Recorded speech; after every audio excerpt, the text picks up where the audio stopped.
Far underneath the underbelly of LSU campus in Louisiana lies a series of tunnels.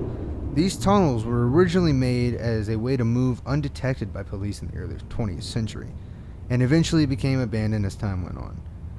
And for someone like myself, that was all the information I needed.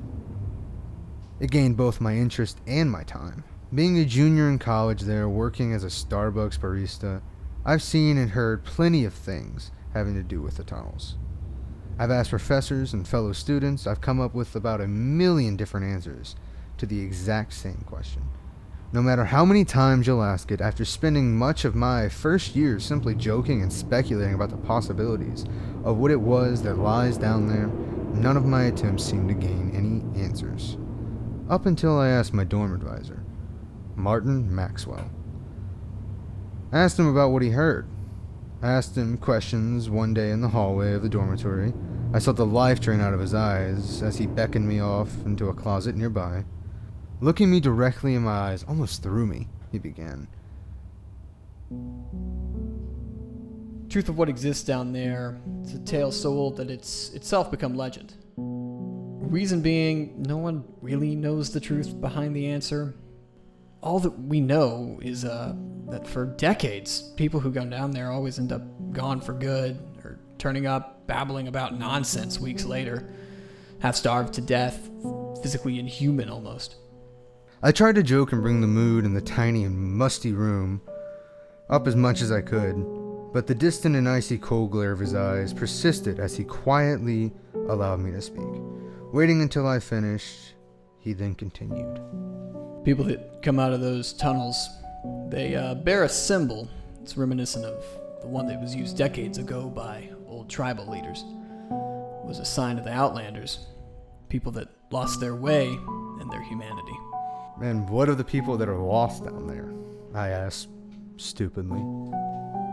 For every lost soul that went missing, there's one small stick figure made up on the walls of these tunnels for every person. I did my best to ignore the rising curiosity in me, but of course, we wouldn't be where we are right now if I didn't follow through.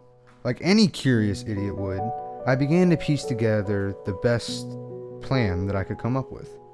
I wanted to check this creature out to see if there really was a monster in the closet, so to say. The first thing that I needed was a team. People that would be both willing and able to come with me. And if all went wrong, I could use them to fend off the so-called beast that was lurking in the shadows. I found the perfect candidates. A group of loud-mouthed freshmen who would come to my job all the time and harass the female workers and bug the patrons. You know, it was aggravating, but they were perfect. Because they were gullible, they were loud, and most of all, they were expendable. I offered them free drinks for the rest of the semester and under the table, as much beer as they could drink. Till, they could buy their own. They enthusiastically agreed, and so phase 1 was finished. Had I planned for things to go so wrong so quickly? No. But I had a plan, and I was going to stick to it mostly. I had finally found the perfect chance. A girl was going to be kicked out of school, and I brought up this hurricane survival kit that she didn't need anymore. So I bartered with her and got all the flashlights and rope and useful stuff that I could get off of her, and in return I gave her my season pass to LSU's softball games. It was a steep price to pay, but it was worth it for what I was in need of. She took them, called me crazy the whole time, but I didn't really need her approval. I didn't really care. So I had that part down and done. Phase 2 was complete.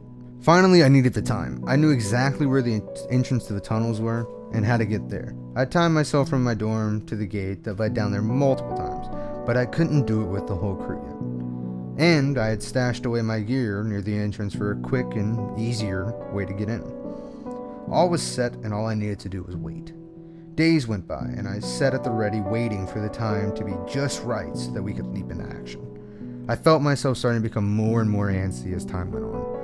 But I kept an eye on the goal, and the plan stayed the same with my guys all in the ready for me when the time came.